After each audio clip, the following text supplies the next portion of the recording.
Kami dari Ilmu Politik Angkatan 2001, Kelas B, yang akan membahas tentang Partai Golongan Karya atau Golkar. Assalamualaikum warahmatullahi wabarakatuh. Bersama saya Widyasari yang akan mewawancarai Bapak Haji Hermawi selaku Wakil Ketua Golongan Karya atau Golkar. Di Komisi 1? Iya, Komisi 1. Ya. Baiklah Pak, saya ingin bertanya pertanyaan pertama nih. Apa sih ideologi Golkar? Ya. Pertanyaannya ideologi Partai Golkar ya. Terima kasih dari UBB Pak Ibu Widya, Adik Widya. Assalamualaikum warahmatullahi wabarakatuh. Bismillahirrahmanirrahim. Alhamdulillahirabbil alamin wassalatu wassalamu ala anbiya'i wal mursalin wa ala alihi washabihi ajmain. Terima kasih adik-adik kita dari UBB. Pertanyaannya sangat bagus sekali tentang ideologi di Partai Golkar. Ideologi itu suatu gagasan ya. Gagasan di Partai Golkar tentang ide-ide atau strategi yang akan kita laksanakan di dalam suatu partai ya. Itu yang pertama, itu ideologi itu. Yang kedua, kita harus menggunakan segala sesuatu, harus mempunyai, kalau di partai ini kita harus mempunyai strategi. Strategi ini dalam rangka, sebagai contoh, kita menjelang pemilu 2024, kita harus menggunakan strategi bagaimana Partai Golkar untuk bisa memenangkan pemilu. Artinya, jadi kalau strategi ataukah ideologi itu merupakan gagasan. Kita harus berpegang teguh ya kepada kayak isu-isu segala macam menjelang kesejahteraan partai, bagaimana kontribusi ke masyarakat, bagaimana harus kita tuangkan. Semua harus kita tuangkan itu. Gimana menghadapkan aspirasi masyarakat, bagaimana kita jalankan sebaik-baik mungkin. Jadi tujuannya kita sekarang ini menjelang pemilu ini ya pasti mempunyai ideologi. Kita harus mempunyai kontribusi kita bagaimana untuk membesarkan partai itu bagaimana. Itu dengan ada ideologi itu kita siap untuk melaksanakan. Terus apalagi kira-kira? Setiap partai itu kan mempunyai ideologi yang berbeda. Yeah. Nah, apakah pernah terjadi konflik dengan partai lain karena adanya ideologi yang berbeda, Pak?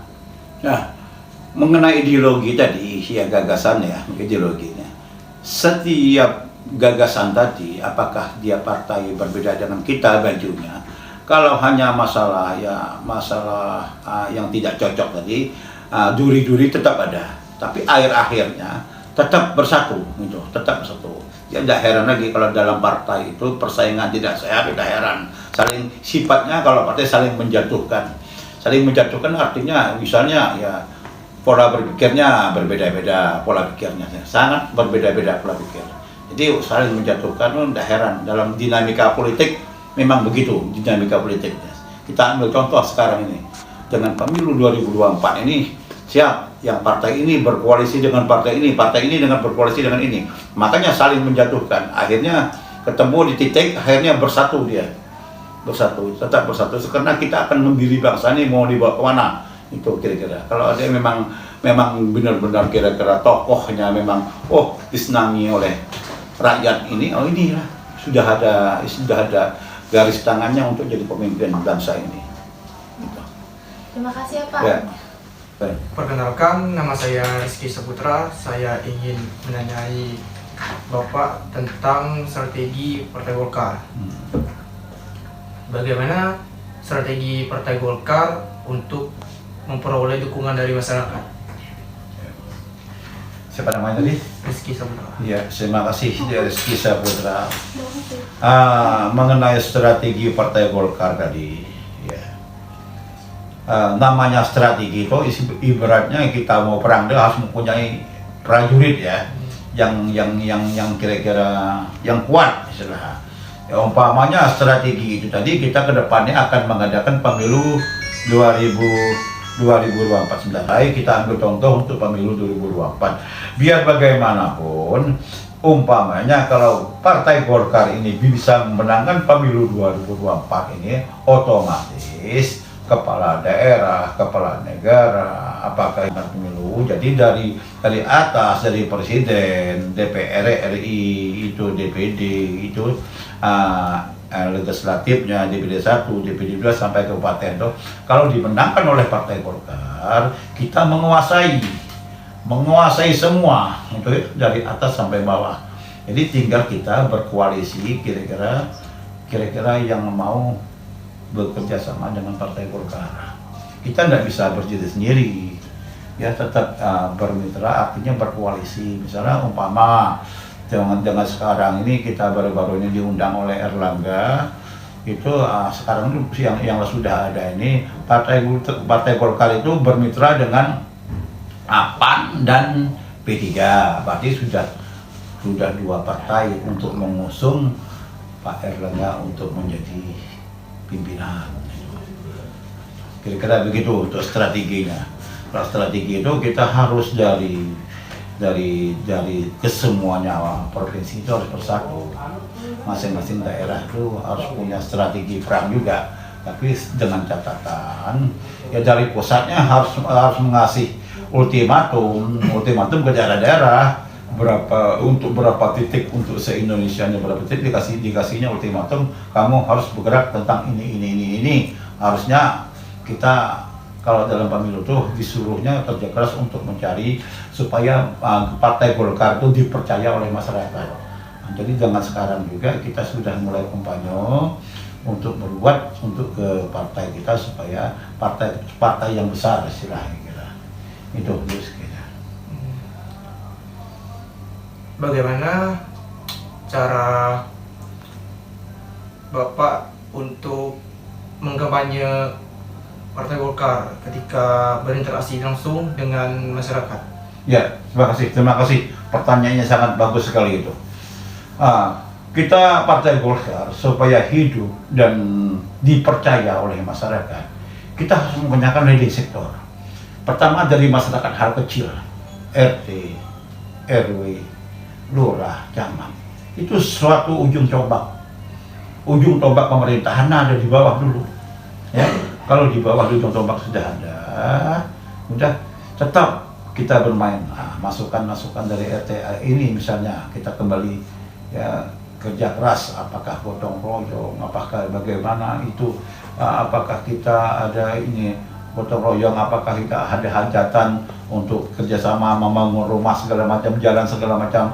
Itu salah satu kepercayaan partai untuk ke masyarakatnya, gitu ya. Jadi masyarakat tahu ini partai yang besar istilahnya, bisa sekarang berinteraksi dengan masyarakat di golongan yang paling bawah sekali. Tidak bisa kita jadi angka 10, tetap dari ujung tombaknya tetap dari RT RW. Kalau kita umpama kita ada salah satu ada program misalnya setiap minggu tuh dari kelurahan tuh ada mengadakan gotong royong, kita sambil ini setidak-tidaknya makanan kue, apakah minuman kita siapkan. Berarti kepedulian kita dari Partai Golkar sangat antusias, sangat besar. Tergantung masyarakatnya. Ini tidak ada partai mungkin yang lain, Partai Golkar yang ada. Itu suatu selalu diingat-ingat orang dengan sosial kita tadi, apakah kita mengadakan sunat masal, ya supaya isi suntik gratis untuk tensi segala macam. Itu segala sesuatu itu yang pertama untuk menghidupkan istilah supaya partai besar Golkar hidup betul. Perkenalkan, sebelumnya saya Ladis Aprilia Putri. Di sini saya akan menanyakan mengenai isu publik partai politik. Ya. Jadi gini Pak, selama partai politik ini berdiri kan pasti banyak sekali isu-isu dari publik, misalkan dari masyarakat. Entah itu masyarakat yang berkomentar pro atau kontra terhadap partai ini ya. Misalnya masyarakat mempertanyakan bagaimana kinerja partai ini. Seperti tadi kan ideologinya bagaimana, misalkan kontribusi partai ini ke masyarakat itu bagaimana, misalkan ya kan Pak. Nah jadi mungkin Bapak bisalah bercerita selama ini apakah ada isu-isu yang booming kah misalkan, atau yang maksudnya yang gempar lah yang terkait partai ini misalkan. Iya. Terima kasih deh. Yang namanya isu dalam partai itu, setiap partai juga tetap punya isu. Sudah saya jelaskan yang pertama tadi, setiap isu itu nggak ada yang baik tetap saling menjatuhkan, tapi akhirnya tetap bersatu. Ya, kita ambil contoh booming sekarang ini, ya, booming di seluruh di wilayah Indonesia lah, boomingnya harus partai ini, itu dinamakan isu. Umpama misalnya Golkar harus bermitra, harus berkoalisi dengan partai ini, ya, itu isu. Ya, kalau dia sudah bikin kontrak partai, lain cerita apa? Misalnya koalisi, kita harus bermitra, harus berkoalisi dengan dengan partai Golkar. Nah, itu udah positif. Kalau isu-isu itu baru booming itu kan, siapa yang kira-kira umpamanya isu-isu yang berkembang sekarang ini, Pak Erlangga, Pak Ganjar, ya Pak AHY, ya Pak Anies, Pak Prabowo, itu booming semua. Kalau salah satunya tetap beriklan, ya, iklannya artinya pencitraan bahwa saya bisa, tapi tergantung itu tadi. Isu dalam partai itu tetap ada. Dia berpikir nanti berkoalisi segala macam, tetap yang terjadi itu nanti di ujung-ujungnya nyatu. Artinya jadi dari lima capres itu akhirnya diambil paling-paling 2. Jadi dengan dua capres nanti itu dia berkoalisi, siapa calon wakilnya, akhirnya bergabung jadi satu. Kurang lebih kalau isu partai tetap isu-isu menyesatkan, isu-isu tetap ada, saling menjatuhkan, saling sikut menyikut, itu tetap ada dalam partai. Dalam rumah tangga juga ada. Itu apakah lagi dalam partai besar itu dengan 37 provinsi, dengan mata pilih titik sekitar 400-an kalau nggak salah itu tetap ada itu. Kalau yang lain kira-kira apa lagi? Ini Pak, misalkan ada masyarakat yang menjelek-jelekan partai ini, misalkan gitu kan, ada yang nggak suka misal dengan kinerjanya lah, misalkan gitu kan. Nah itu bagaimana cara Bapak menanggapi isu tersebut? Ya pasti kan Bapak nggak mau dong, misalkan tidak akan membiarkan ada isu negatif nih misalkan ke partai ini, pasti kan akan mempengaruhi pandangan, mempengaruhi apa sih misalnya identitas partai ini gitu kan. Jadi begini, kita kembali itu tadi ya, kita susah kembali individu orangnya ya. Kadang-kadang ada orang ingin berbuat sosial dengan hasil kerjanya, dengan sosialnya sangat tinggi, mungkin rezekinya tidak menganggap mungkin dari partai, mungkin kerannya dari lain, memang dia jiwanya dari sudah lama untuk jiwa sosialnya itu. Ada orang kira-kira kalau sudah jadi misalnya dari legislatif itu dia berperan lain lagi. Dia mengatakan ada hal-hal yang tidak perlu kita dicatat nanti itu. Saya sudah beli suaranya, ya enggak? Akhirnya habis kan ceritanya kan. Tapi ada juga yang tidak begitu sifatnya, tangan-tangan memberi, tangan-tangan ini tetap, tangan kiri tetap diam, itu ada juga. Jadi kalau kami dari Partai Golkar, harapan kami ingin memberi, ingin membantu apa yang kemampuan kami bisa. Misal kalau ibaratnya saya jadi wakil Ketua Komisi 1 dan Wakil Ketua Partai Golkar, fraksi Golkar, kita siap berkomitmen dari kami 4 fraksi ini, berkomitmen ingin membantu semua yang akan kita laksanakan. Misalnya umpama kita reses, ya kita siap aspirasi masyarakat semua. Misalnya dari Rangkoi, Bukit Intan, Garunggan, Pangkal Balam, siap kita tanggung aspirasinya. Apapun aspirasinya yang mewakili fraksinya, misalnya Rangkoi saya, Bukit Intan Pak Nur Samsi, yang di Pangkal Balam Pak Jainuri, yang di Garunggang Pak Jupriyadi. Kita masing-masing berkoordinasi, kalau ada hal-hal yang mohon dibantu kita bantukan. Nanti kita patokan semua. Patokan ini ada orang sakit bagaimana, kita patokan sekian. Tugas kita itu. Yang lain kira-kira apa lagi? Ada Pak, terima kasih banyak. Iya, terima kasih sama-sama. Sebelumnya perkenalkan, nama saya Angelina Arsyad. Di sini saya ingin menanyakan kepada Bapak selaku Wakil Ketua Fraksi Golkar. Partai Golongan Karya atau yang kita kenal dengan Golkar merupakan salah satu partai politik di Indonesia. Yeah. Partai Golkar juga bisa disebut partai yang tua. Nah, bagaimana sih sejarah berdirinya Partai Golkar itu sendiri, Pak? Ya. Terima kasih. Kita mengulas kilas balik Partai Golkar ini partai yang tertua di Indonesia. Dengan baru-baru ini kita mengadakan ulang tahun Partai Golkar ke 58 tahun. Ya. Jadi Partai Golkar ini partai yang benar-benar mencari orang-orang yang pintar untuk mendirikan negara ini. Kelihatannya kebanyakan orang-orang partai ini asal mulanya dari Golkar, terpecahlah dengan itu tadi, dengan banyak partai sekarang ini. Kalau nggak salah ada 15 partai yang akan mengikuti pertarungan pemilu ini. Jadi kembali Partai Golkar dengan usia setengah abad lebih ini sudah banyak makan asam garam. Jadi kelihatannya kalau kami bertemu dengan orang-orang yang di pusat, itu semua partai itu asal mulanya dari Partai Golkar juga. Dengan terpecahnya itu ya, yang namanya partai ini kan suatu wadah ya, wadah organisasi ya, itu kira-kira. Jadi kalau kita lihat bicara dengan partai tadi, semua pimpinan dari beberapa presiden itu asal mulanya dari Golkar itu. Terpecahnya wadah itu tetap ada, yang booming segala macam isu pecah belah itu tetap ada, tapi akhirnya tetap menjadi partai terbesar itu. Saya Dwi Alfianto. Di sini saya ingin menanyai Bapak selaku Praksi Golkar Ya. mengenai apa saja kontribusi Partai Golkar di Bangka Belitung ini, dalam hal apa saja?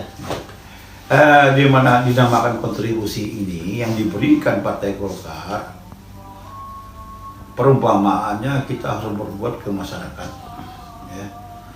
Jadi kontribusi atau memberikan istilahnya, idealnya ya kita berbuat ke masyarakat untuk pembangunan ini.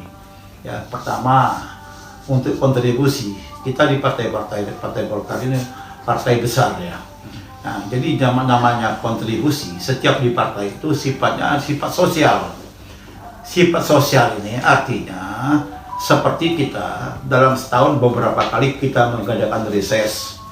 Reses itu mengatakan apakah misalnya di pembangunannya yang belum terlaksana.